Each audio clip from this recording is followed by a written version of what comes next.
Hello guys, how are you? कैसे आप सब लोग? चलिए स्टार्ट करते हैं एक नया चैप्टर जिसका नाम क्या है, बिजनेस इन्वायरमेंट। अब देखिए चैप्टर का नाम क्या है, बिजनेस इन्वायरमेंट। इसमें हम क्या करने वाले हैं, पहले मैं आपको ये बता दूं कि इस चैप्टर में हम लोग बिजनेस के इन्वायरमेंट के बारे में पढ़ने वाले हैं। बिजनेस इन्वायरमेंट किस तरीके से जो बिजनेस में हम लोग अलग अलग डिफरेंट काइंड्स ऑफ डिसीजन लेते हैं, अलग अलग डिसीजंस लेते हैं, उन डिसीजन को किस तरीके से इन्फ्लुएंस करता है, किस तरीके से हमारा जो बिजनेस का इन्वायरमेंट है वो हमारे सक्सेस, ग्रोथ, फेलियर, इन सभी चीज़ों को इन्फ्लुएंस करता है। ठीक है जी। और क्यों हमारा जो बिजनेस इन्वायरमेंट है उसको एनालाइज करना बहुत ज़रूरी है, उसको स्कैन करना बहुत ज़रूरी है, और उसके लिए समय समय पर डिसीजन लेना बहुत ज़रूरी है। राइट। तो बिजनेस इन्वायरमेंट में जाने से पहले मैं अब एक चीज़ आपसे पहले शेयर करना चाहूँगा, डिस्कस करना चाहूँगा कि देखिए हम लोग एज ए ह्यूमन बीइंग हम जो पहचाने जाते हैं, हमारी जो पहचान होती है हमारे इन्वायरमेंट से होती है। ठीक है जी। जैसे कि मान लीजिए एक छोटा बच्चा होता है, अब 2-3 साल तक की उम्र तक वो घर पे ही रहता है, तो उसकी जो सारी की सारी खाने पीने का तरीका, बोलता है 1 साल के बाद बोलना शुरू करता है। ठीक है। खाना पीना, रहना, सब कुछ जो है वो उसकी फैमिली को दर्शाता है। ठीक है जी। फिर उसके बाद धीरे धीरे उसके फ्रेंड्स दोस्त बनते हैं। ठीक है। आगे स्कूल जाता है जहाँ पर एनवायरनमेंट में रहता है, तो वो धीरे धीरे उस तरीके से ढलता जाता है उसमें, और जो बातें हैं और जो हमारे में हमारे एनवायरनमेंट के अकॉर्डिंग उस बच्चे में अलग अलग चीज़ें ऐड होती रहती हैं, उसी हिसाब से वो बन जाता है। जैसा उसका कहते हैं ना, जैसी संगत वैसी रंगत, सुना है ना ये बात आपने? ठीक है ना। जैसी वो संगति में रहता है वैसी वो रंगत में ढल जाता है। ठीक है जी। तो मतलब क्या है, हमारा एज ए ह्यूमन बीइंग जो हमारा इन्वायरमेंट है हमारे पूरी जिंदगी को बहुत ज़्यादा इन्फ्लुएंस करता है। ठीक है। ऐसे ही जो बिजनेस का इन्वायरमेंट है, ऐसे ही जो बिजनेस का इन्वायरमेंट है, बिजनेस को बहुत बड़े स्तर तक इन्फ्लुएंस करता है, बहुत बड़े लेवल तक बिजनेस को इन्फ्लुएंस करता है। बिजनेस की सक्सेस के लिए, बिजनेस की ग्रोथ के लिए, फेलियर के लिए, हर चीज़ के लिए बिजनेस एनवायरनमेंट हमें आइडेंटिफाई करना, उसे एनालाइज करना, उसके समय समय पर डिसीजन लेना, एक्शन लेना। देखिए आपने ये तो तय कर दिया कि हम क्या करेंगे, बिजनेस एनवायरनमेंट को क्या करेंगे, एनालाइज करेंगे, स्कैन करेंगे। ठीक है। अब जब तक उसके लिए हम एक्शन नहीं ले लेते तब तक उसका एनालाइज करने का, सिचुएशन को स्कैन करने का फायदा कुछ हुआ ही नहीं, इंफॉर्मेशन इकट्ठी करने का कोई फायदा हुआ ही नहीं। ठीक है ना। तो मतलब क्या है, हमें बिजनेस एनवायरनमेंट को हम लोग किस लिए जानना चाहते हैं, बिजनेस एनवायरनमेंट को हम इसलिए जानना चाहते हैं, इसलिए आइडेंटिफाई करना चाहते हैं क्योंकि हम देखना चाहते हैं तो इन फ्यूचर में जो रिस्क वगैरह आने वाले हैं, एक्सपेक्टेड, प्रोस्पेक्टिव, जो हमें लगता है कि ये रिस्क बन सकते हैं, ये हमारे लिए अपॉर्चुनिटीज बन सकती हैं।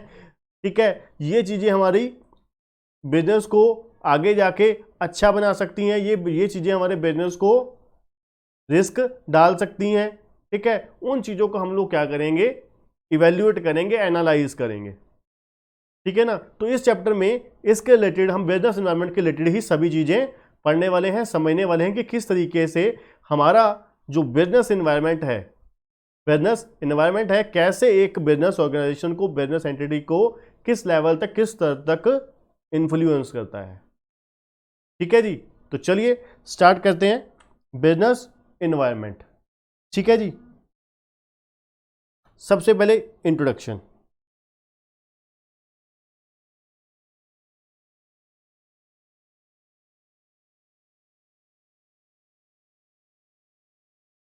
कहते हैं business is created to provide product और सर्विसेज टू द कस्टमर। बिल्कुल ठीक है जी, जो बिजनेस एंटिटी बनाई जाती है किस लिए? प्रोडक्ट और सर्विसेज कस्टमर को प्रोवाइड करने के लिए। If it can conduct its operation effectively, its owner earn a reasonable return on their investment in the firm. बिल्कुल जी, अगर एक बिजनेस इफेक्टिवली काम करे, बिजनेस इफेक्टिवली चले, तो वो अच्छी रिटर्न दे सकता है, अच्छी कमाई दे सकता है बिजनेस के ऑनर्स को, मालिकों को। बिल्कुल ठीक है जी, बहुत सिंपल बात बताई हुई है। In addition it create jobs for the employ. बिल्कुल जी, अब एक बिजनेस एंटिटी चलेगी तो उसमें बहुत सारे लोगों को रोजगार भी तो मिलेगा ना। बिल्कुल ठीक है सर। दस businesses can be beneficial to a society in various ways. ठीक है जी, जो बिजनेस है वो बहुत तरीके से सोसाइटी को अलग अलग फायदे देता है। बिल्कुल जी, लोगों को रोजगार देता है, ठीक है जी, सोसाइटी को गुड्स और सर्विसेज देता है, ठीक है जी, सही दाम पे, ठीक है, और सरकार को टैक्स देता है, ठीक है जी, और जो इंस्टीट्यूशंस हैं, मान लीजिए बैंकिंग इंस्टीट्यूशंस हैं, उनसे फंडिंग लेकर क्या करता है, उनको इंटरेस्ट वगैरह, उनके लिए भी सोर्स ऑफ अर्निंग क्रिएट करता है। तो मतलब बहुत सारे लोगों के लिए एक बेनिफिशियल एक वे है एक बिजनेस एंटिटी। ठीक है जी, अलग अलग तरीके से फायदे पहुंचाता है सोसाइटी को एक business entity, business organisation. A business और firm is enterprise that provide product और service desired by a customer. बिल्कुल जी, हम लोग कस्टमर की डिजायर के अकॉर्डिंग प्रोडक्ट प्रोवाइड करते हैं ना। ठीक है जी, along with the large well known businesses such as Coca Cola company and IBM, there are many thousand small businesses that provide employment opportunities। ठीक है जी, ये लोग बड़ी बड़ी जो MNC है, बड़ी बड़ी कंपनीज है, ये क्या करती हैं? एम्प्लॉयमेंट प्रोवाइड करती हैं, एम्प्लॉयमेंट अपॉर्चुनिटी प्रोवाइड करती हैं लोगों को, और प्रोड्यूस करती हैं प्रोडक्ट और सर्विसेज जो क्या करती हैं? कस्टमर को सेटिस्फाइड करती हैं। अभी तक ये हमारे दोनों पैराग्राफ में अपने बहुत सिंपल चीज बड़ी, बहुत ही जनरल बात बड़ी कि एक बिजनेस एंटिटी क्या करती है? रोजगार देती है लोगों को, ठीक है जी, कस्टमर को जो उनका डिजायर्ड प्रोडक्ट और सर्विसेज होती है वो प्रोवाइड करती है, जिससे वो सेटिस्फाइड होते हैं। ठीक है जी, और सोसाइटी के लिए और बहुत सारे बेनिफिशियल काम करती है। ठीक है जी, द वर्ड कीप चेंजिंग। बिल्कुल ठीक है जी, जो हमारी दुनिया है वो कॉन्टिन्यूसली लगातार चेंज होती रहती है। It always has and always will, ये हमेशा चेंज होती रही है और चेंज होती भी रहेगी। ठीक है जी, the basic challenge for any company is survival. ठीक है जी, और for the matter and for the living thing. सबसे बड़ा जो बेसिक चैलेंज क्या होता है किसी भी कंपनी के लिए, वो क्या होता है? सर्वाइवल का, सबसे बड़ा सर्वाइवल का ही इशू होता है। ठीक है जी, and to survive over the long term a company must have the two capabilities. कहते अगर एक कंपनी लंबे समय तक मार्केट में बने रहना चाहती है, मार्केट में इंडस्ट्री में बने रहना चाहती है लंबे समय तक, तो उसे ये दो चीज़ों को पूरा करना होगा। ठीक है जी, उसमें दो ये कैपेबिलिटीज़, ये योग्यताएं, क्षमताएं होनी चाहिए। कौन कौन सी हैं? एबिलिटी टू प्रॉस्पर करने की एबिलिटी होनी चाहिए उसमें। नंबर 2, एबिलिटी टू चेंज, सबसे बड़ी बात एबिलिटी टू चेंज। अब देखिए सबसे बड़ी प्रॉब्लम कहाँ पर आती है, किन किन लोगों में आती है? जो लोग चेंज नहीं एक्सेप्ट करना चाहते, जो रेजिस्ट करते हैं चेंज के लिए।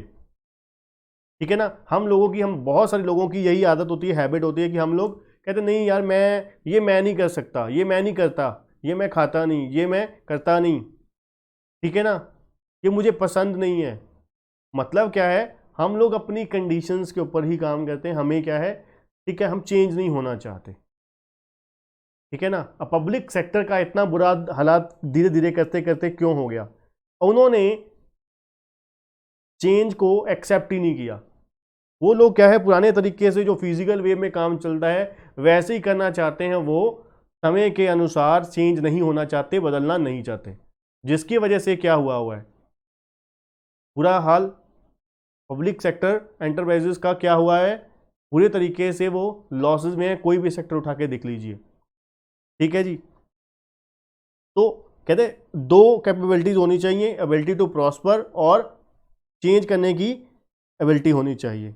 What is the most surprising is the amount of change going on around us and we notice at the same time how some organization change very little. अब कहते हैं जो Charles Darwin in the Darwinism में क्या बोलते हैं, Charles Darwin इन Darwinism में वो क्या कहते हैं, it is not the strongest of the spicy that survive, nor the most intelligent, but the most responsive to change. Struggle for existence, survival for the fittest, and origin of new spices. ठीक है जी. कहते over any time period, say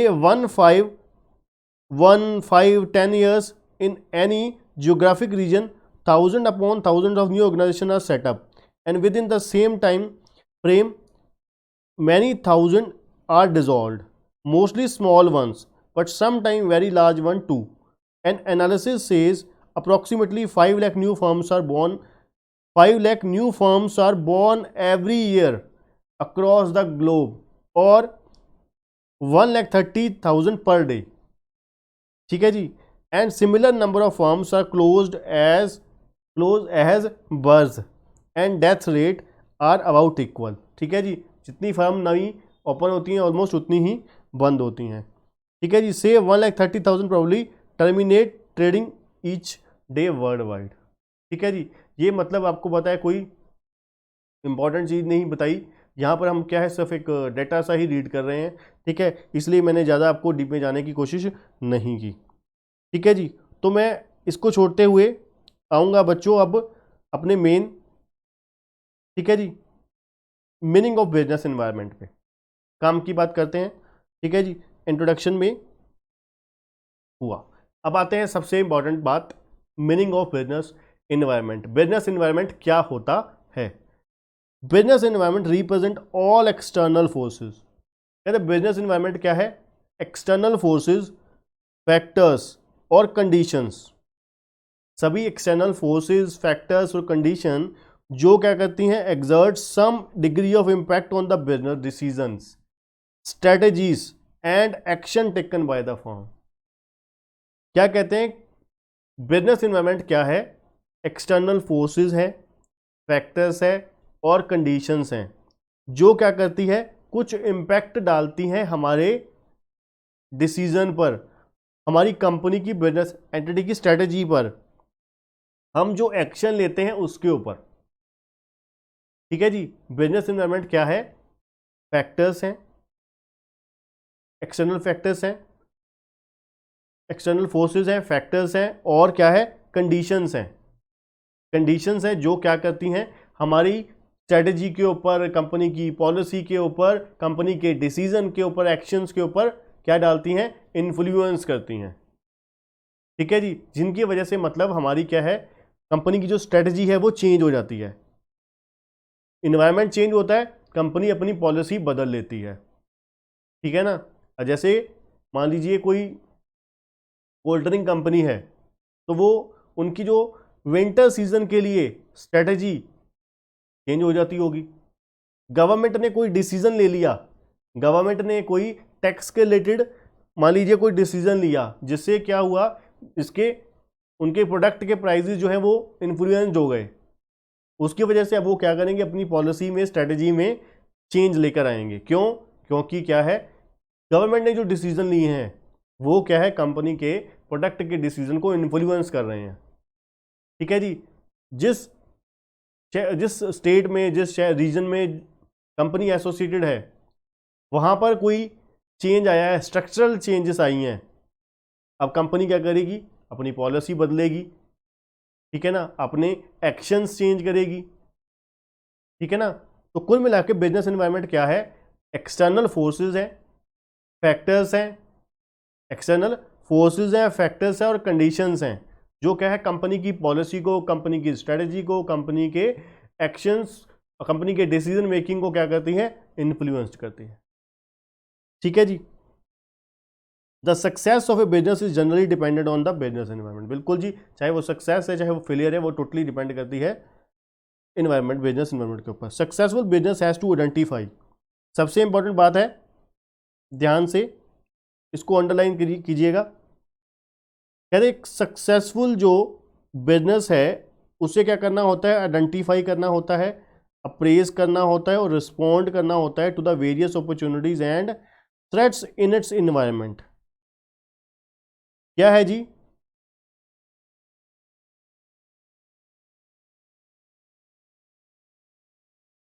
एक successful business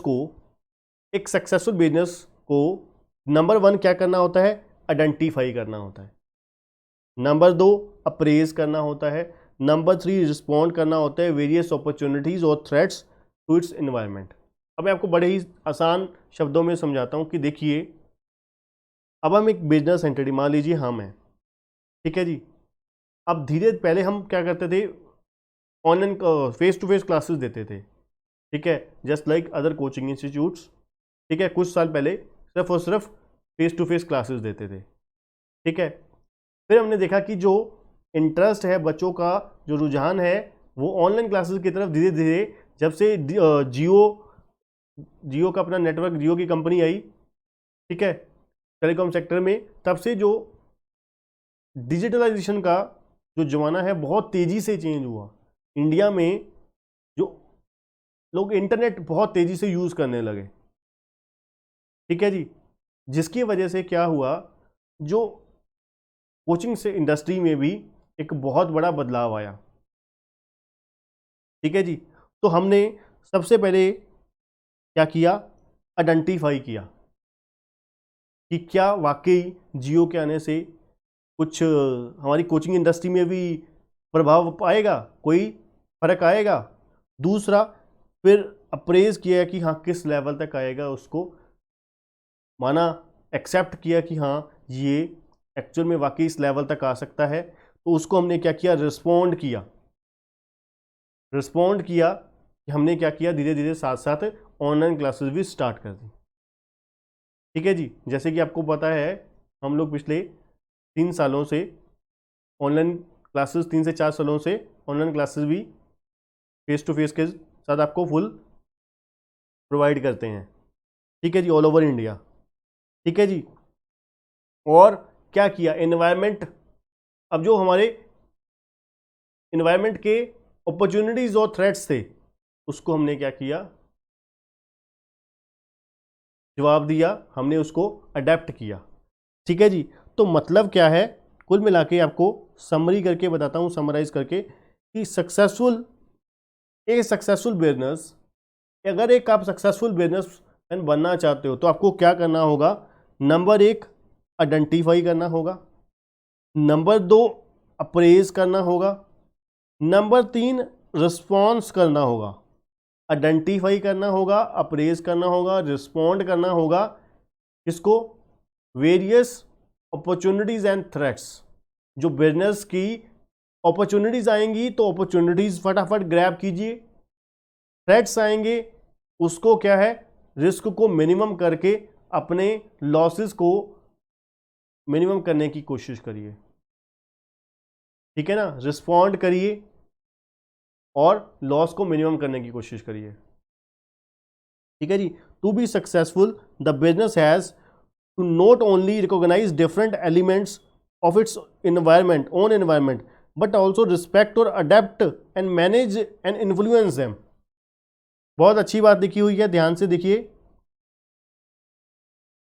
successful होने के लिए business, कहते हैं, business has to not only recognise different elements of its own environment. कहते हैं हमें सिर्फ अपने एनवायरमेंट को ही, एलिमेंट ऑफ ओन एनवायरमेंट को ही रिकॉग्नाइज नहीं करना, बट ऑल्सो रिस्पेक्ट और अडेप्ट करना है और मैनेज करना है और एंड इन्फ्लुएंस देम, ठीक है ना।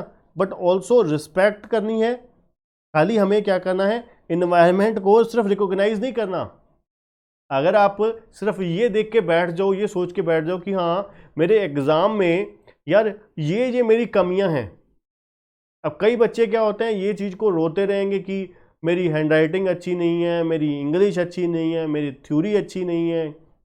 तो क्या उसको रोते ही बैठोगे, उसके ऊपर कुछ काम करेंगे ना, उसको रिस्पॉन्ड करेंगे, हम उसको क्या करेंगे, एक्सेप्ट करेंगे कि हाँ भाई मेरी हैंडराइटिंग अच्छी नहीं है, मुझे क्या करना है, उसके ऊपर काम करना है, उसके ऊपर काम करके मुझे अपना रिजल्ट बेटर लेकर आना है। थ्योरी मेरी अच्छी नहीं है, थ्योरी को इम्प्रूव करके मुझे किसी भी तरीके से क्या करना है, रिजल्ट को क्लियर करना है, मुझे पेपर एग्जाम क्लियर करने हैं, पास होना है। ठीक है ना। तो मतलब क्या है, हम सिर्फ अपनी जो बिजनेस एनवायरनमेंट है उसको रिकॉग्नाइज नहीं करेंगे, सिर्फ और सिर्फ बिजनेस एनवायरनमेंट को सिर्फ और सिर्फ रिकॉग्नाइज नहीं करेंगे, उसके साथ साथ हम क्या करेंगे, अडेप्ट भी करेंगे, उसकी इज्जत करेंगे, रिस्पेक्ट करेंगे। रिस्पेक्ट देने से मतलब क्या है, हम एक्सेप्ट करेंगे, मानेंगे कि हाँ ये बदलाव जो जो चीज़ें हैं ये मेरे बिजनेस को इन्फ्लुएंस कर सकती हैं, मेरे बिजनेस को प्रभावित कर सकती हैं, खराब कर सकती हैं। ठीक है, तो उसको मैं क्या करूँगा, मैनेज करने की कोशिश करूँगा और हैंडल करने की कोशिश करूँगा। ठीक है जी। The business must continuously monitor and adapt itself to the environment if it is to survive and prosper। ठीक है ना। हम लोग बिजनेस एंटिटी क्या करेगी, लगातार मॉनिटर करेगी कि किस तरीके से ये जो एनवायरनमेंट है, ये जो चीज़ें हैं हमारे बिजनेस को इन्फ्लुएंस करेगी, हमारी डिसीजन मेकिंग को प्रभावित करेंगे। ठीक है जी। तो कुल मिला के ओवरऑल बिजनेस एनवायरनमेंट क्या है, बिजनेस एनवायरनमेंट क्या है, सभी एक्सटर्नल फोर्सेस, फैक्टर्स और कंडीशंस, सभी एक्सटर्नल फोर्सेस, फैक्टर्स और कंडीशन जो क्या है हमारे कंपनी के बिजनेस के डिसीजंस को, हमारे स्ट्रेटजीज को, हमारे एक्शंस को क्या करती है, इन्फ्लुएंस करती है। ठीक है जी। और हमें क्या करना है, रिस्पॉन्स करना है, सिर्फ और सिर्फ हमें एनालाइज नहीं करना, सिर्फ और सिर्फ हमें क्या है, बिजनेस एनवायरनमेंट को एनालाइज नहीं करना, उसके साथ हमें क्या करना है, उसको मैनेज करना है, उसको क्या करना है, रिएक्ट करना है। ठीक है ना। उसको कि कैसे मैनेज किया जाए, कैसे हैंडल किया जाए, कैसे रिस्क को कम किया जाए, कैसे अपॉर्चुनिटी को ग्रैब किया जाए। नेक्स्ट है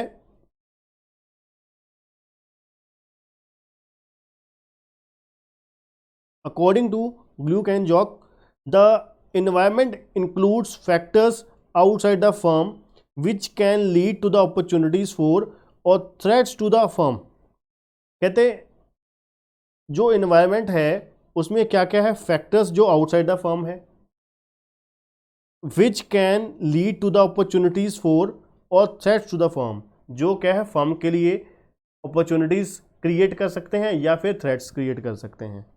ठीक है जी। Although there are many factors, the most important of the factors are social, economic, technological, suppliers, competitor and governments. ठीक है जी। ये वो फैक्टर्स हैं जो क्या है एक फर्म के लिए अपॉर्चुनिटीज और थ्रेट्स क्रिएट करते हैं। ठीक है जी। कहते हैं मॉडर्न ऑथर क्या कहते हैं, modern authors includes both internal and external forces that influence the business policies and actions and integral elements of the business environment। Modern authors क्या कहते हैं कि भाई बिजनेस एनवायरनमेंट में खाली एक्सटर्नल फोर्सेस नहीं होते, इंटरनल फोर्सेस भी होते हैं। इंटरनल सिर्फ एक्सटर्नल फोर्सेस नहीं होते, इंटरनल फोर्सेस भी होते हैं। मतलब जो within the business organisation factors हैं वो भी बिजनेस की सक्सेस को इन्फ्लुएंस करते हैं, उससे भी हमारा जो बिजनेस एंटिटी का सक्सेस है वो मैटर करता है। ठीक है जी। अब देखिए इसकी बड़ी सिंपल सी एग्जांपल है, जैसे कि आप लोग तो चलो फाउंडेशन में हो, इंटरमीडिएट और फाइनल वाले बच्चे सिर्फ और सिर्फ इंस्टीट्यूट को कोसते रह जाते हैं। इंस्टीट्यूट पेपर सही नहीं चेक करती, इंस्टीट्यूट ने धक्का किया, फेल कर दिया, इसलिए कर दिया। ठीक है, वो सिर्फ और सिर्फ यही कारण बनाते रहते हैं। अब देखिए अपने में भी तो कमी हो सकती है, मैं ये नहीं देख रहा कि मेरे में कमियां क्या है, मेरे में कमियां कहाँ पर है, कहाँ पे मेरी कमी रह जाती है। तो मुझे ये दिखना होता है कि मुझे पहले मेरे में क्या कमी है। ठीक है ना। तो वो क्या है, इंटरनल फोर्सेस हैं, मुझे अपने इंटरनल फोर्सेस के ऊपर भी तो एनालाइज करने की ज़रूरत है, उसमें कुछ इंप्रूवमेंट करने की ज़रूरत हो सकती है। ठीक है जी। दैट आर इंटरनल फोर्सेस, जो क्या है हमारे business with in the business entity जो फोर्सेस हैं वो जो इन्फ्लुएंस करते हैं हमारी बिजनेस ऑर्गेनाइजेशन को, हमारी सक्सेस को, हमारे आगे बिजनेस एंटिटी के बढ़ने को, ठीक है जी, तरक्की को, ग्रोथ को, ठीक है जी। कैरेक्टरिस्टिक्स ऑफ बिजनेस एनवायरनमेंट, बड़ा ही आसान, बड़ा ही मजेदार क्वेश्चन है। कहते हैं business environment exhibits many characteristics. कहते हैं जो बिजनेस एनवायरनमेंट है बहुत सारे कैरेक्टरिस्टिक्स शो करता है, उसमें से कुछ सिंपल और आसान बढ़िया बढ़िया कैरेक्टरिस्टिक्स ये हैं, ठीक है जी। पहला क्या है, बिजनेस एनवायरनमेंट क्या होता है, कॉम्प्लेक्स होता है। बिल्कुल जी, बड़ा कॉम्प्लेक्स है, बहुत मुश्किल है जी। Environment consists of a number of factors, events, conditions, and influences arising from the different sources. It is difficult to comprehend at the once the factors constituting a given environment. All in all, environment is complex, that is somewhat easier to understand in parts but difficult to grasp in totality. मतलब कुल मिला के overall बात यह है कि जो business environment है बड़ा ही कॉम्प्लेक्स है, बड़ा ही डिफिकल्ट है अंडरस्टैंड करना। ओवरऑल उससे टोटलिटी में अंडरस्टैंड करना बड़ा मुश्किल है, ठीक है जी। कहते हैं जो इन्वायरमेंट है उसमें number of factors, events, conditions जुड़ी होती हैं, बहुत सारे फैक्टर्स जुड़े होते हैं, बहुत सारे इवेंट्स होते हैं, बहुत सारी कंडीशंस होती हैं, जिसकी वजह से क्या है, जो हमारा बिजनेस एनवायरनमेंट है, जो बिजनेस एंटिटी है, वो इन्फ्लुएंस करती है अलग अलग सोर्सेज से, ठीक है जी। इसलिए कहते हैं बहुत डिफ़िकल्ट है एक एक फैक्टर को, एक जो क्या है अंडरस्टैंड करना कि वो किस तरीके से बिजनेस एनवायरनमेंट को क्या है, बिजनेस एंटिटी को क्या है प्रभावित करता है, ठीक है जी। जैसे कि कहते हैं mobile phone making music system, ठीक है, mobile phones making music system, computer books obsolete. अब कंप्यूटर के आने की वजह से बुक्स ऑब्सोलीट हो गई काफ़ी हद तक, ठीक है जी। अब वो कितने लेवल तक हुई ये आइडेंटिफाई करना मुश्किल हो जाता है, ठीक है ना। किस हद तक मोबाइल फ़ोन आने से म्यूज़िक सिस्टम कम हो गए या ऑब्सोलीट हो गए, ठीक है जी। कंप्यूटर आने से किताबें जो बुक्स हैं किस हद तक कम हो गई, कहते हैं ये आइडेंटिफाई करना थोड़ा सा मुश्किल है, कॉम्प्लेक्स है। नंबर 2 डायनामिक क्या होता है, चेंज होता है, जो लगातार चेंज होता रहता है, ठीक है जी। कहते हैं जो इन्वायरमेंट है is constantly changing in nature, बिल्कुल ठीक है जी। इन्वायरमेंट लगातार चेंज होता रहता है। Due to the many and varied influences operating therein dynamism in the environment causing to the continuously change its shapes and character, ठीक है ना। लगातार कहते हैं बिजनेस इन्वायरमेंट में चेंजेस आती रहती हैं, ठीक है। बहुत सारे जो फैक्टर्स हैं ऑपरेटिंग वो क्या है चेंज होते रहते हैं, जो क्या है बिजनेस को प्रभावित करते हैं अलग अलग वे में। कहते हैं the film industry generates revenue from the ringtones और caller tunes rather than sale of music CD. पहले क्या होता था, म्यूजिक सीडी बिकती थी, अब क्या है कॉलर ट्यून से पैसे कमाए जाते हैं। फिल्मों के जो गाने हैं उनकी कॉलर ट्यून जो लगवाते हैं, और कॉलर ट्यून के पैसे क्या करती हैं, जो टेलीकॉम कंपनियां हैं वो लेती हैं कस्टमर से, ठीक है। और कस्टमर और कंपनी, जो टेलीकॉम कंपनी है उनको लीज देती है, लीज पे उनको चार्जेस पे करती है, ठीक है जी। उनकी जो राइट होता है, कॉपीराइट होता है, ठीक है ना, उसके पेमेंट करती है। तो मतलब क्या है कि देखिए कैसे चीज़ें चेंज होती हैं लगातार, ठीक है ना।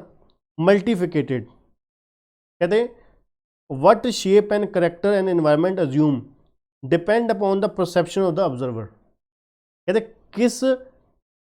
क्या शेप है, क्या करेक्टर है एनवायरनमेंट का, कहते हैं assume depend upon the perception of the observer. ये ऑब्जर्वर की परसेप्शन पर डिपेंड करता है। Particular change in the environment और a new development may be viewed differently by different observer. This is frequently seen when the same development is welcomed as an opportunity by one company while another company perceived it as a threat. ठीक है ना। जो environment है वो क्या है मल्टीफिकेटेड है, हो सकता है वो एक बिजनेस एंटिटी के लिए एक चेंज जो आया है, बदलाव जो आया है एक बिजनेस एंटिटी के लिए क्या हो जाए, वो अपॉर्चुनिटी वो उनको जो ग्रैस्प कर ले। मान लीजिए कोई चेंज आया, ठीक है ना। अब हम कहते हैं कि जैसे मान लीजिए आपके सीपीटी से सीए फाउंडेशन के सिलेबस में चेंज आया, ठीक है। बहुत सारे बच्चों ने क्या किया, उनको बहुत बुरा लगा, उनको लगा कि यार ये तो बहुत हमारी वाली सिलेबस बहुत मुश्किल हो गया, डिफ़िकल्ट हो गया काम, ठीक है, ये तो बहुत गलत हो गया। ठीक है, जो कम पढ़ने वाले थे, जो मतलब उनका इरादा सिर्फ सिर्फ शुरू करने का था, सीपीटी क्योंकि बहुत आसान होती थी, बहुत ही मज़े से बच्चा पास कर जाता था। ठीक है, बहुत ही आसानी से बच्चा सीपीटी में पास हो जाता था। बहुत ही, आपको पता है, थोड़ा सिलेबस है, जितना हमारा सीए फाउंडेशन में बीसीके का सिलेबस है, ठीक है, 40 नंबर का सिलेबस है ना, उससे भी बहुत कम सिलेबस होता था लॉ का 40 नंबर का। अकाउंट्स जितना हमारा है उसका 1/2 भी नहीं होता था। ठीक है, तो मतलब क्या था, बड़ा ही आसान, बड़े ही थोड़े समय में, एक दो महीने में ही बड़े ही मज़े से तैयारी हो जाती थी सीपीटी की, और बच्चा पास हो जाता था। ठीक है, अब जो बच्चे पढ़ने वाले थे, जो एक्चुअल में वो सीरियस ही थे, जिनको था कि खाली फाउंडेशन थोड़ी ना हमें सीपीटी थोड़ी ना करनी है, या फाउंडेशन थोड़ी ना करनी है, वो फाइनल तक पहुंचना है हमें।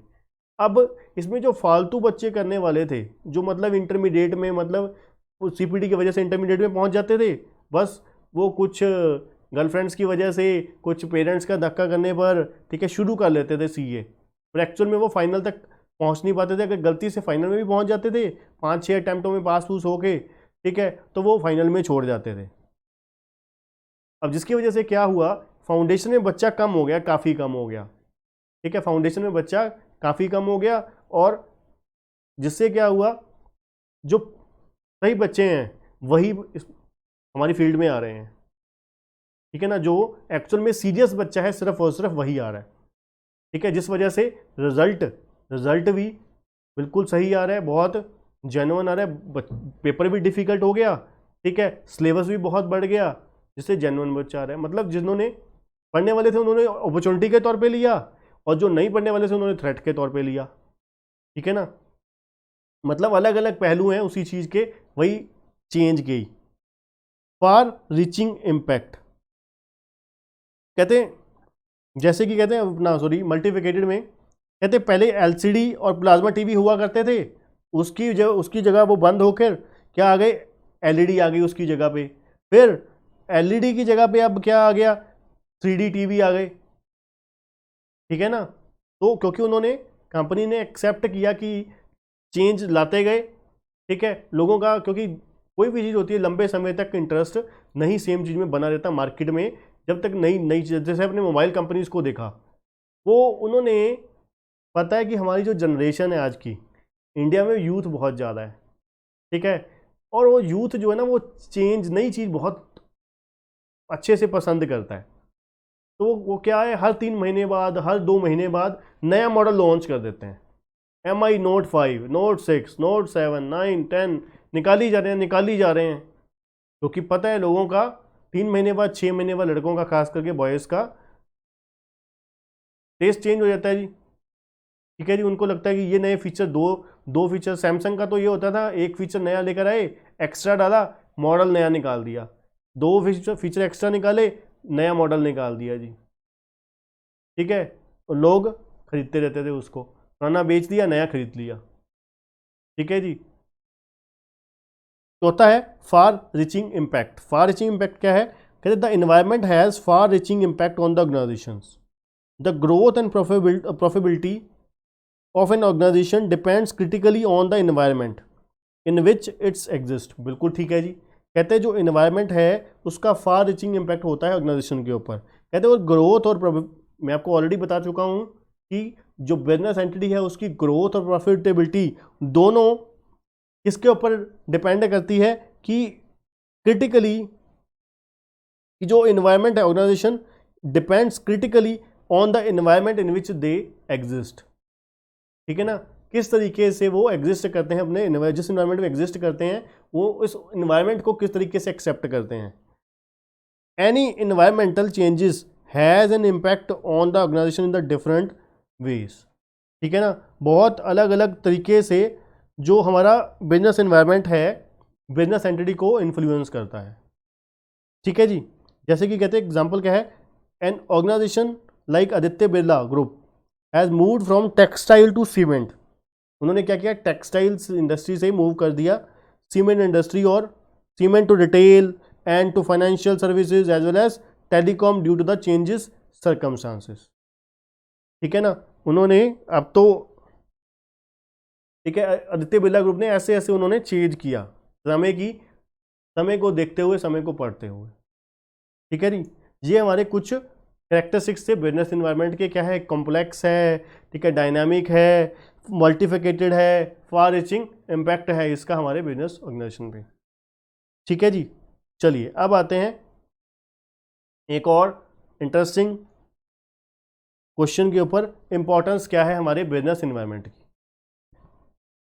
इंपॉर्टेंस क्या है बिजनेस इन्वायरमेंट की? कहते हैं there is a close and continuous interaction between the business and environment. बिल्कुल सही बात। कहते हैं क्लोज और कंटिन्यूस इंटरेक्शन होता है, बड़ा ही क्लोज और लगातार इंटरेक्शन होता है बिजनेस और एनवायरनमेंट के बीच में, क्योंकि हम लोग काम ही बिजनेस एनवायरनमेंट में करते हैं। ठीक है ना, बिजनेस एनवायरनमेंट में करते हैं, इसलिए कहते हैं there is this interaction helps in strengthening the business firm and using its resources more effectively. क्या कहते हैं जी? कहते हैं इसीलिए ये जो इंटरेक्शन है, ये जो इंटरेक्शन है किसके बीच का इंटरेक्शन? बिजनेस एंटिटी और बिजनेस एनवायरनमेंट का जो इंटरेक्शन है आपस का, ये क्या मदद करता है? बिजनेस एंटिटी की पोजीशन को स्ट्रॉन्ग करने के लिए और using its resources more effectively, कि उसके रिसोर्सेज को और इफेक्टिवली यूटिलाइज किया जा सके। ठीक है ना, कि अगर एक बिजनेस एंटिटी अच्छे तरीके से अडेप्ट करती है बिजनेस एनवायरनमेंट को, ठीक है, उसके चेंजेस को, तो वो क्या है, अपने रिसोर्सेज को बड़े ही अच्छे तरीके से इफेक्टिवली ऑप्टिमली यूटिलाइज कर सकती है। ठीक है ना, it helps in the business in the following veg. कहते हैं बिजनेस एनवायरनमेंट जो है इस तरीके से इन तरीके से एक बिजनेस एंटिटी की मदद करेगा उसको आगे बढ़ने में। ठीक है जी, एक बिजनेस एंटिटी की बिजनेस एनवायरनमेंट जो है मदद करेगा इस तरीके से। वो कौन कौन से तरीके हैं? पहला, डिटरमाइनिंग अपॉर्चुनिटीज एंड थ्रेट्स। ठीक है, एक बिजनेस एंटिटी क्या करेगी? डिटरमाइन करेगी कि जो बिजनेस एनवायरनमेंट से क्या थ्रेट्स हमें हो सकते हैं और क्या हम उससे क्या अपॉर्चुनिटीज निकल सकती हैं। ठीक है ना, अब देखिए जैसे मैंने बताया कि जब जियो आया तो एक बार कुछ समय के लिए जो धीरे धीरे जब ट्रेंड चेंज हुआ, कोचिंग इंडस्ट्री में ट्रेंड चेंज हुआ, तो लोगों ने यूट्यूब पे आना शुरू किया, फिर धीरे धीरे ऑनलाइन क्लासेस आनी शुरू हो गई, पेन ड्राइव क्लासेस आनी शुरू हो गई। ठीक है, तो एक फेस टू फेस क्लासेस का जो ट्रेंड था वो बहुत धीरे धीरे बहुत लेवल पर, बड़े लेवल पर कम हो गया। ठीक है जी, जैसे कि मैं आपको बहुत बड़ी एग्जांपल देता हूँ, दिल्ली में लक्ष्मी नगर आपको पता है हब है अपनी सीए की क्लासेस का, फेस टू फेस क्लासेस का, वो एक बड़े लेवल पर रिडक्शन आ गई, बहुत बड़े लेवल पर रिडक्शन आ गई, बहुत, जहाँ पर एक एक बैच में 250-250, 400-400, 500-500 बच्चा होता था। ठीक है, और वेटिंग लगती थी, और पहले आपको एक साल पहले आके बुकिंग करवानी पड़ती थी, एक बैच, कम से कम एक बैच पहले आके बुकिंग करवानी पड़ती थी। वो उनका जो कहते थे कि हम कभी भी पेन ड्राइव क्लासेस में नहीं आएंगे, जो टीचर बोलते थे, वो खुद 6 महीने बाद, 1 साल बाद पेन ड्राइव क्लासेस में आ गए, जो बुरा कहते होते थे पेन ड्राइव क्लासेस को। अब देखिए बड़ी सिंपल सी बात है, अब जो आसपास के लोग हैं उनके लिए तो चलो माना कि बेनिफिट्स था, अब जो बेचारे दूर से जो छोटे शहरों से आते हैं, ठीक है, उनके लिए बड़े शहर में आके रहना, ठीक है, अपने आप को एडजस्ट करना, खर्चे बियर करना उनकी फैमिली द्वारा, ठीक है, और कोचिंग इंस्टीट्यूट की फ़ीस तो हाई होती थी, उसके अलावा जो रहने का खर्चा, आने जाने का खर्चा, जो टाइम लगता था, एनर्जी वेस्ट होती थी, ठीक है, आने जाने में, वो सभी चीज़ों का बिल्कुल एक ही झटके में सॉल्यूशन मिल गया बच्चों को। घर बैठे बैठे बड़े ही कंफर्टेबल माँ बाप के पास, मम्मी पापा के पास, उनकी आंखों के सामने ही बैठे बैठे आप लोगों को पढ़ने का बिल्कुल अच्छे तरीके से आपकी मनपसंद फैकल्टी के क्लासेस आपको घर बैठे बैठे मिल गई। ठीक है जी, आपको बाहर कहीं धक्के खाने की ज़रूरत नहीं पड़ी। ठीक है, आपका आने जाने का ट्रांसपोर्टेशन का कॉस्ट बच गया। ठीक है, आपकी वहाँ पर दूसरे शहर में रहने की कॉस्ट बच गई, तो बहुत सारे फ़ायदे बच्चे को मिले। ठीक है, तो वहाँ पर जो कोचिंग इंस्टीट्यूट्स ने, हमारे जैसे कोचिंग इंस्टीट्यूट ने, जिन्होंने ये जो एनवायरनमेंट चेंज हो रहा था उसको अडेप्ट कर लिया, उनके लिए तो ये अपॉर्चुनिटी बन गया, ये जो चेंज था, एनवायरनमेंट में चेंज था, वो उनके लिए क्या बन गया, अपॉर्चुनिटी बन गया। और जो कहते थे कि नहीं नहीं नहीं नहीं हम नहीं, ठीक है, ये तो बेकार है जी, पेंडेमिक क्लासेस बेकार हैं, ख़राब हैं, ये है वो है, ठीक है, तो उनके लिए ये क्या बन गया, थ्रेट्स बन गया, क्योंकि वो क्या है, चेंज को एक्सेप्ट ही नहीं करना चाहते थे वो। ठीक है जी। तो पहला क्या है, determining the opportunities and threats. The interaction between the business and its environment would bring out the opportunities for and threats to the business. दूसरा क्या है, गिविंग डायरेक्शन फॉर ग्रोथ। कहते जो इंटरेक्शन विद द एनवायरनमेंट है, enable the business to identify the areas for growth and expansion of their activities. ये क्या है, आपको डायरेक्शन देता है, बिजनेस एनवायरनमेंट जो है वो आपको डायरेक्शन देता है कि आपको किस एक्टिविटी के लिए, किस एरिया के लिए आपको ग्रोथ करनी है और एक्सपेंशन कौन सी एक्टिविटी में करनी है।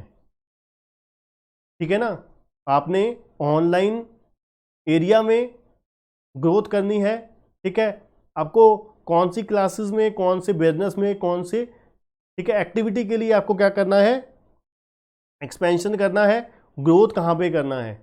ये क्या है, बिजनेस एनवायरनमेंट क्या है, एक आपको डायरेक्शन देता है कि आप इस तरफ बढ़िए। ठीक है ना, कि फ्यूचर में ये चीज़ें चेंज होने वाली हैं। ठीक है, कि आपको एक्सपेक्टेड हिंट्स मिलते हैं। कॉन्टिन्यूज लर्निंग, बिल्कुल जी, कहते हैं manager are motivated to continuously update their knowledge, understanding and skills to meet the productive changes in the realm of business. ठीक है जी, कहते हैं मैनेजर्स को लगातार मोटिवेटेड होना होता है, अपडेट होना होता है उनकी नॉलेज से, अंडरस्टैंडिंग से और स्किल से। ठीक है ना, लगातार उन्हें लर्निंग करने रहना पड़ता है। ठीक है ना, कि इन्वायरमेंट किस तरीके से चेंज करे, किस तरीके से काम करे। इमेज बिल्डिंग, कहते हैं जो environmental understanding helps the business organization in improving their image by showing their sensitivity to the environment in which they operate। बिल्कुल जी। अब देखिए, अब एक बिजनेस एंटिटी मार्केट में चेंजेस है, इन्वायरमेंट में लोगों के जो काम करने का तरीका था, लोगों की जो रहने सहने का तरीका था, लोगों का वर्किंग स्टाइल था, वो चेंज, उसमें चेंज आया। उसमें चेंज की वजह से लोगों ने क्या, बिजनेस एंटिटी ने क्या किया, उस चेंज को समझा और उसको अडेप्ट कर लिया, इंस्टेंटली, इमीडिएटली अडेप्ट कर लिया। ठीक है, कहते ये चीज़ क्या दर्शाती है, ये चीज़ क्या दर्शाती है, ये चीज़ दर्शाती है कि हम लोग अपने कस्टमर के, अपने बिजनेस के टुवर्ड्स सीरियस हैं। ठीक है ना, कि हम लोग क्या है, सेंसिटिव हैं, हमारी ये सेंसिटिविटी शो करती है कि भाई हम लोग कितने के सीरियस हैं अपने कस्टमर के टुवर्ड्स, अपने बिजनेस के टुवर्ड्स, अपने कितने का हम कमिटेड हैं। ठीक है ना, आप लोगों के टुवर्ड्स कितने के कमिटेड हैं। ठीक है, to the environment in which they operate. For example, in a view of the shortage of power, many companies have set up captive power plants in their factories to meet their own requirement of power. ठीक है ना, उन्होंने क्या किया, अपने power plant लगा लिए, क्यों, किसके लिए, बिजली की पूरी पूर्ति करने के लिए। ठीक है जी, तो वो चीज़ दर्शाती है कि किस कंपनी किस तरीके से, किस लेवल पर सीरियस है अपने कस्टमर के लिए। ठीक है ना, मीटिंग कंपटीशन, सबसे बड़ी बात, कहते हैं जो जब हम बिजनेस एनवायरनमेंट को अंडरस्टैंड करते हैं, एनालाइज करते हैं, रीड करते हैं, वो क्या है, हमें कंपिटिटिव एडवांटेज प्रोवाइड करता है। ठीक है ना, हमारी जो कंपिटिटिव पावर है, अपने कंपिटिटर के अगेंस्ट हमारी एक पोजीशन है, वो स्ट्रॉन्ग कर देता है। It helps the firm to analyse the competitor strategies and formulate their own strategies accordingly. ठीक है ना, कहते हैं जो बिजनेस एनवायरनमेंट है, ये मदद करता है फर्म को एनालाइज करने के लिए कि कंपिटिटर की क्या स्ट्रेटजी है, क्योंकि हम एनवायरनमेंट को, मार्केट को स्कैन करते हैं ना, मार्केट में हमारे कंपटीटर भी आता है, तो उसकी स्ट्रेटजीज को हम स्कैन करेंगे और अपनी भी फॉर्मुलेट करेंगे देयर ओन स्ट्रेटजीज अकॉर्डिंगली, उसके हिसाब से। अब हमारा कंपटीटर क्या स्ट्रेटजी फॉलो कर रहा है, क्या तरीका अपना रहा है उसको हम क्या करेंगे, उसको देखते हुए अपनी स्ट्रेटजी चेंज करेंगे, उसके हिसाब से स्ट्रेटजी बनाएंगे अपनी, ठीक है ना। तो ये हमारे इंपॉर्टेंस थे बिजनेस एनवायरनमेंट की, ठीक है जी। आगे आते हैं बच्चों, relationship between organisation and its environment. कहते क्या रिलेशन है ऑर्गेनाइजेशन के बीच में और उसके एनवायरनमेंट के बीच में। In relation to the individual corporate enterprise, in relation to individual corporate enterprise, the external environment offer a range of opportunities, limitations, threats, pressures, and thereby influences the structure and functioning of the enterprise. अब इसको अच्छे से explain करता हूँ आपको। कहते हैं अगर हम इंडिविजुअल कॉर्पोरेट एंटरप्राइज की बात करें, एक्सटर्नल जो इन्वायरमेंट है ऑफर करता है रेंज ऑफ अपॉर्चुनिटीज़। जो हमारा बाहर का इन्वायरमेंट होता है एक large number of opportunities provide करता है, लिमिटेशंस प्रोवाइड करता है, ठीक है जी, ऑफर करता है, थ्रेट्स ऑफर करता है, प्रेशर बनाता है और इन्फ्लुएंस करता है हमारी कंपनी के स्ट्रक्चर और कंपनी की फंक्शनिंग को। बिल्कुल ठीक है जी, हम पहले भी पढ़ चुके हैं कि जो एक्सटर्नल एनवायरनमेंट है ये हमारे बिजनेस के लिए थ्रेट्स भी क्रिएट करता है, अपॉर्चुनिटीज़ भी क्रिएट करता है, प्रेशर भी डालता है, ठीक है, और हमारी कंपनी के काम करने के तरीके को भी चेंज कर सकता है, ठीक है जी। The relationship between the organisation and its environment may be discuss in term of the interaction between the several major areas outline below, ठीक है जी। कहते जो रिलेशनशिप है ऑर्गेनाइजेशन और एनवायरनमेंट के बीच में, कहते डिस्कस किया जा सकता है उनका इंटरेक्शन में B discussed in term of interaction between several major areas, कि किस तरीके से वो इंटरेक्शन करता है। तो चलिए अब बात करते हैं पहला, exchange of information. Exchange of information क्या है? अब हम क्या करते हैं, सोसाइटी से इंफॉर्मेशन एक्सचेंज करते हैं। वो कैसे? The organisation scan the external environment variables, their behaviour and changes, generate important information and uses it for the planning, decision making and control purposes। बड़ा ही अच्छा लिखा हुआ है। कहते हैं ऑर्गेनाइजेशन क्या करती है, स्कैन करती है एक्सटर्नल एनवायरनमेंट के वेरिएबल, ठीक है जी।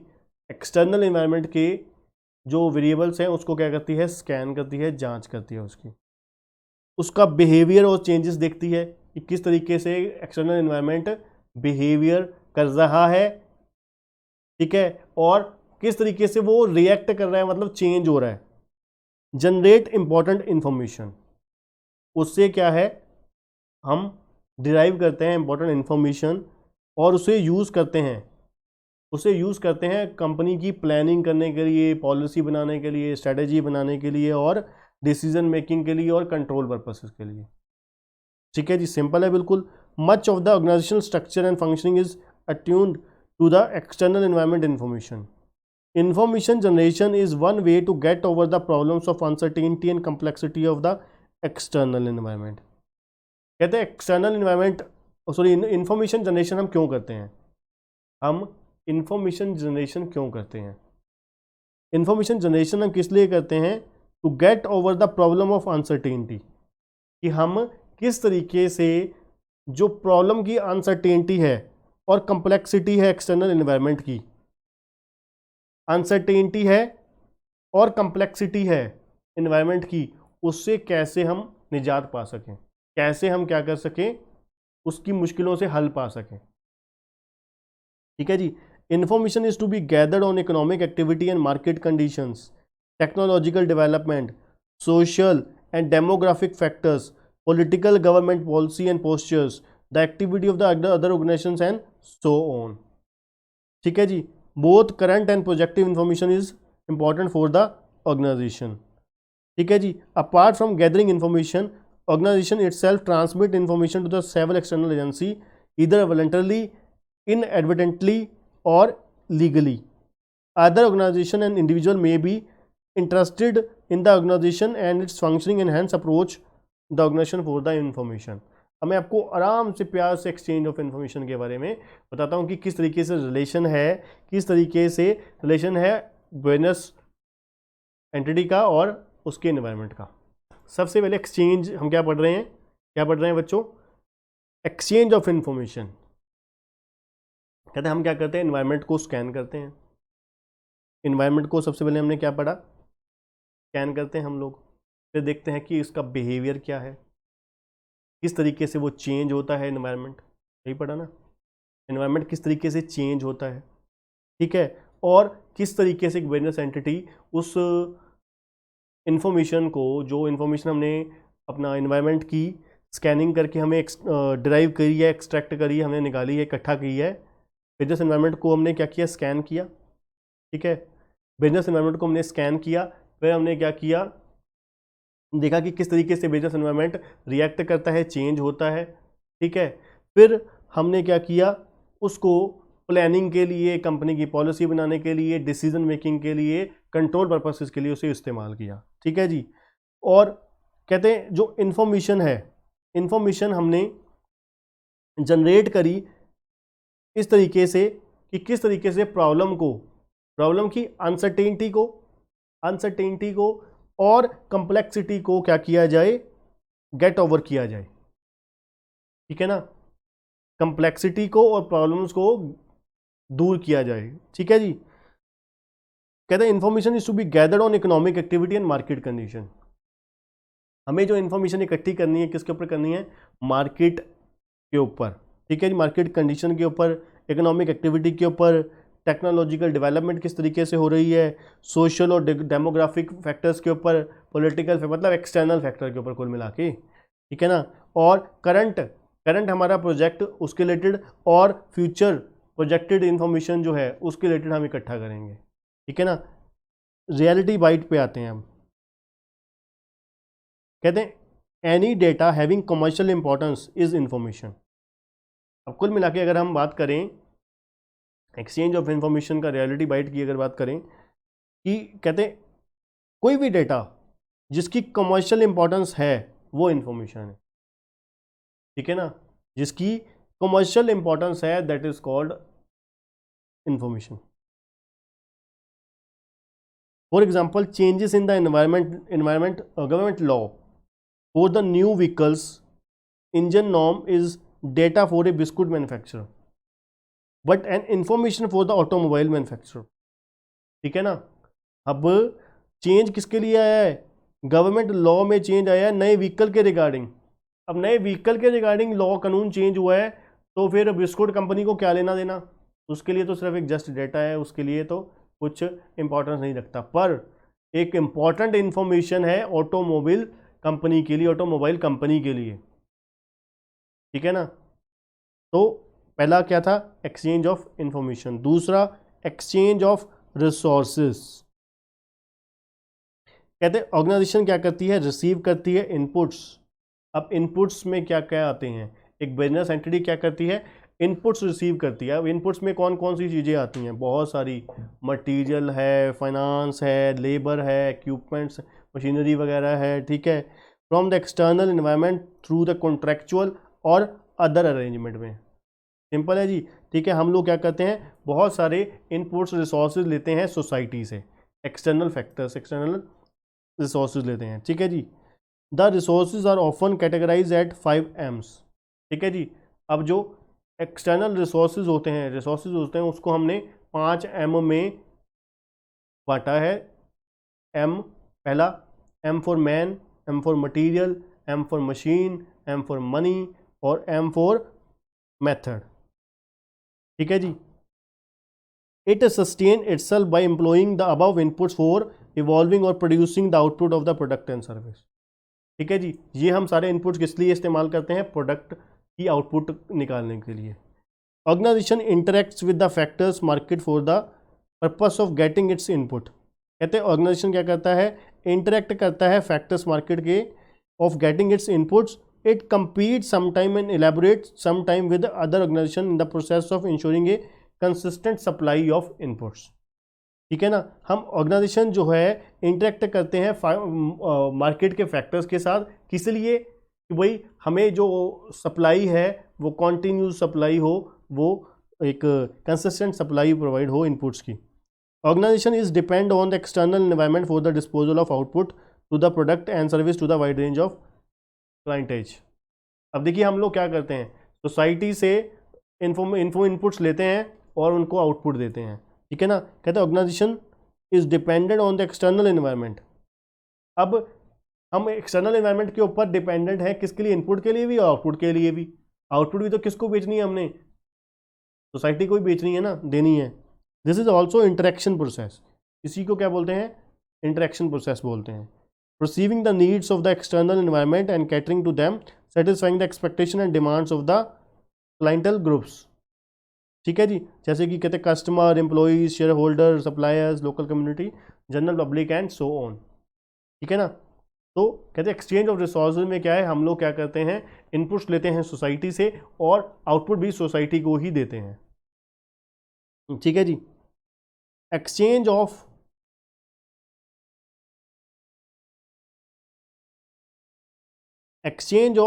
Influence and power, exchange of influence and power. कहते हैं another area of organisational environmental interaction is the exchange of power and influence. External environment hold considerable power over the organisation both by the virtue of its more inclusive as also by the virtue of command over resources, information and other inputs। ठीक है जी, कहते हैं external environment क्या करता है, considerable power hold करता है किसी भी ऑर्गेनाइजेशन में, by virtue of its more inclusive as by virtue of its command over resources, information and inputs, other inputs. कहते हैं it offers a range of opportunities, it offers a range of opportunities, incentives and rewards on the one hand, and एक तरफ वो क्या है, अलग अलग बहुत सारे incentives, rewards और benefits, ठीक है, अपॉर्चुनिटीज़ देती है। दूसरी तरफ क्या है, कुछ कंस्ट्रेंट्स भी हैं इसके, जैसे कि थ्रेट्स हैं, रिस्ट्रिक्शन है, ठीक है जी। और in both ways the organisation is conditioned and constrained, ठीक है जी। कहते हैं external environment is also in a position to impose its will over the organization and can force to fall in line. Sometimes organizations are also in the position to wield considerable power and influence over the sum of the element of the external environment by the virtue of command over the resources and information। बहुत ही simple तरीके में आपको बताता हूँ, एक reality bite पढ़ लेते हैं, फिर उसके बाद आपको एक समरी देता हूँ, ठीक है। रियलिटी बाइट क्या है, कहते हैं FMCG कंपनी पतंजलि जो है, ठीक है जी, एंडोर्स बाय किसके है, बाबा रामदेव है, is now a big player in the industry, बिल्कुल ठीक है जी, and giving a tough competition to the well establish FMCG players, ठीक है जी, HUL को, गोदरेज को, डाबर को, P&G को और बहुत सारी कंपनी जो है FMCG को, उनको बहुत तगड़ा कंपटीशन दे रही है, बिल्कुल आपको भी पता ही है जी। Now people prefer Ayurvedic product over the chemical product, बिल्कुल जी, हम लोग आयुर्वेदिक प्रोडक्ट को ज़्यादा प्रेफर करते हैं as compare to the chemical, ठीक है जी।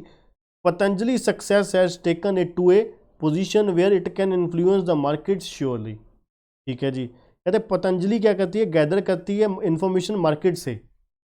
अब पतंजलि क्या करती है, इंफॉर्मेशन गैदर करती है मार्केट से, कंपिटिटर से, about the public preferences and demands. उसको पता लग जाता है कि किस कंपनी के प्रोडक्ट की कौन से की कितनी कितनी डिमांड है। फिर वो देखती है कि यहाँ पर जो कस्टमर है, एक होता है ना कस्टमर की अपना पक्का कस्टमर होता है, जैसे कि आप पॉलिटिक्स में लगा लीजिए, एक होता है कट्टर भक्त टाइप कि भाई देनी है तो हम तो भाई पैदाइशी कांग्रेसी हैं, एक बोलते हैं, ठीक है जी। एक होते हैं जी हम जी है ही पैदाइशी जी, कमल को देने वाले हैं जी। एक होते हैं जी हमारे जैसे, सच्चाई बताएं भाई, जो हमें पार्टी अच्छी लगेगी हम कैंडिडेट को देखकर वोट करते हैं, ठीक है ना। तो ऐसे ही पतंजलि जो है वो देखती है कि भाई कुछ कस्टमर ऐसे होते हैं कि जो क्या है, कंपनी चीज़ उनको एक वही चीज़ पसंद आ गई तो वो क्या है, दूसरे प्रोडक्ट की तरफ देखते भी नहीं, कि उनको अच्छा लगे चाहे बुरा लगे, वो सारी ज़िंदगी उसके ऊपर ही रहते हैं, ठीक है ना। तो वो देखती है कि मार्केट में प्रोडक्ट के बारे में कि भाई दूसरी कंपनी को देखते हुए कि पब्लिक की प्रेफरेंसेस क्या है, ठीक है, उस प्रोडक्ट की कितने की डिमांड है, and then uses its to fulfil them through the modification in the existing product और लॉन्चेस न्यू प्रोडक्ट। तो वो पतंजलि क्या करती है अपने, अब वो देखती है कि भाई मार्केट की डिमांड देखते हुए, कस्टमर की रिक्वायरमेंट को देखते हुए अपने एग्जिस्टिंग प्रोडक्ट में या फिर वो मॉडिफिकेशन करती है, या तो फिर क्या है नए प्रोडक्ट लॉन्च कर देती है कस्टमर की रिक्वायरमेंट्स को, नीड्स को फुलफिल करने के लिए। ठीक है ना, तो ये उनका एक तरीका होता है एक बिजनेस को, एनवायरनमेंट को देखते हुए, बिजनेस एनवायरनमेंट को, एटमॉस्फेयर को देखते हुए वो क्या करते हैं, अपनी बिजनेस को, अपने काम करने के तरीके को क्या करते हैं, वो एनवायरनमेंट को देखते हुए वो क्या करते हैं, अपने आप को चेंज कर लेते हैं। ठीक है, जिससे क्या है वो एक सक्सेस की तरफ, क्योंकि उन्होंने कस्टमर ओरिएंटेड अप्रोच फॉलो करी। ठीक है जी, तो कुल मिला के हमारे 3 रिलेशनशिप थे बिजनेस और एनवायरनमेंट में। पहला एक्सचेंज ऑफ इंफॉर्मेशन, दूसरा एक्सचेंज ऑफ रिसोर्सेज, तीसरा exchange of influence, and power. ठीक है जी, तो कुल मिला के बच्चों ये हमारा अभी तक थोड़ा सा एक इम्पॉर्टेंट पार्ट हुआ है। ठीक है जी, बिजनेस एनवायरनमेंट का। अगले पार्ट से हम शुरू करेंगे